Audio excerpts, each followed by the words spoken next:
ಇವತ್ತು ಲಕ್ಷ್ಮಣ್ ಸವದಿ ಅವರು ಹೇಳಿದ ಹಾಗೆ ಸಹಕಾರಿ ರಂಗ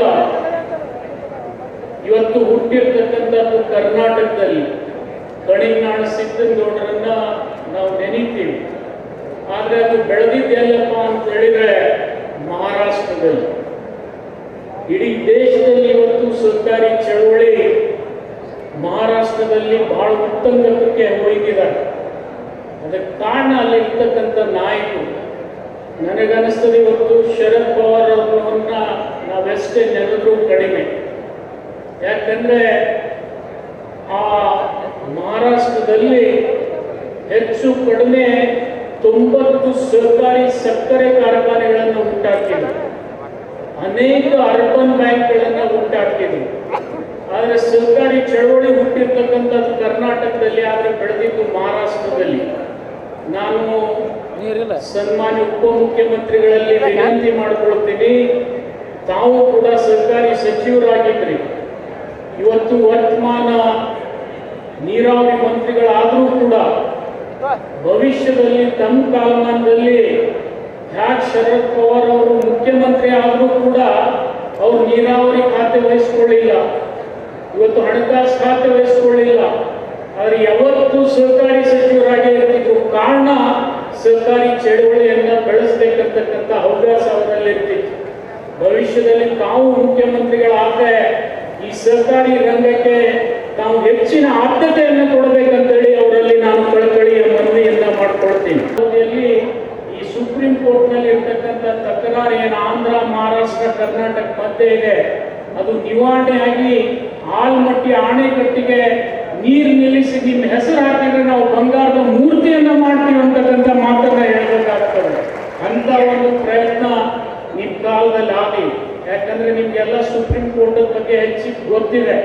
ಮತ್ತೆ ನಾನು ಹೇಳ್ಬೇಕಾಗಿಲ್ಲ, ಅನೇಕ ಖ್ಯಾತಿ ವಕೀಲರು ಗೊತ್ತಿದ್ದಾರೆ. ಈ ವ್ಯಾಜ್ಯ ಇವತ್ತು 16 ವರ್ಷಗಳಿಂದ ಹಾಗೆ ಬಿದ್ದಿರೋದ್ರಿಂದ ನಾವೆಲ್ಲ ಬರಗಾಲ ಬಂದಾಗ ಕೊಯ್ನಾ ಡ್ಯಾಮಿಗೆ ನೀರು ಬಿಡ್ರಿ ಅಂತ ಕೈ ಚಾಚತಕ್ಕಂಥ ಸ್ಥಿತಿ ಬರಬಾರ್ದು. ಆದರೆ ಸಮುದ್ರಕ್ಕೆ ಇವತ್ತು 300 TMC ನೀರು ಹರಿದು ಹೋಗ್ತದೆ. ಈ ಸಂದರ್ಭದಲ್ಲಿ ಆಂಧ್ರಕ್ಕೂ ಉಪಯೋಗ ಇಲ್ಲ, ಕರ್ನಾಟಕಕ್ಕೂ ಉಪಯೋಗ ಇಲ್ಲ, ಮಹಾರಾಷ್ಟ್ರದವ್ರಿಗಂತೂ ಮೊದಲೇ ಉಪಯೋಗ ಇಲ್ಲ.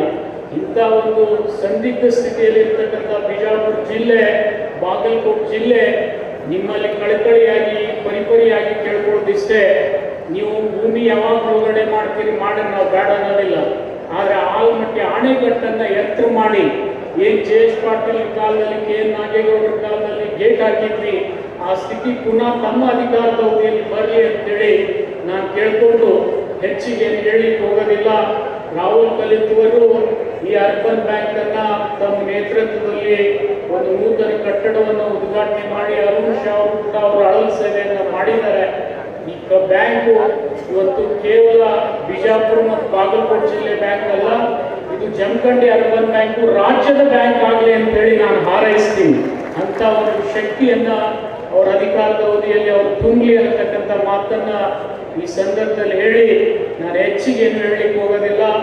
ನಾನಿದ್ದೀನಿ, ಅಜಯ್ ಸರ್ನಾಯ್ಕರಿದ್ದೀವಿ, ನಿಮ್ಗೆಲ್ಲ ಗೊತ್ತಿದೆ. 1919ರಲ್ಲಿ ಬಿಜಾಪುರ ಜಿಲ್ಲಾ ಮಧ್ಯವರ್ತಿ ಬ್ಯಾಂಕು ಪಾಂಡುರಂಗ್ ರಂಗರಾವ್ ದೇಸಾಯಿ ಅವರು, ನಿಮ್ಗೆ ಹೇಳ್ಬೇಕಾದ್ರೆ ಲಕ್ಷ್ಮೀಗುಡಿ ದೇಸಾಯಿ ಅಂತ ಹೇಳ್ತೀವಿ, ಅವರು ಕೇವಲ ಒಂದು 62,000 ರೂಪಾಯಿನಿಂದ ಬ್ಯಾಂಕ್ ಪ್ರಾರಂಭ ಮಾಡಿದ್ರೆ ಇವತ್ತಲ್ಲಿ ನಮ್ಮ ಬಾಗಲಕೋಟೆ ಬಿಜಾಪುರ ಜಿಲ್ಲೆ ಸೇರಿಸಿದ್ರೆ 13,000 ಕೋಟಿ ಆಗ್ತದೆ.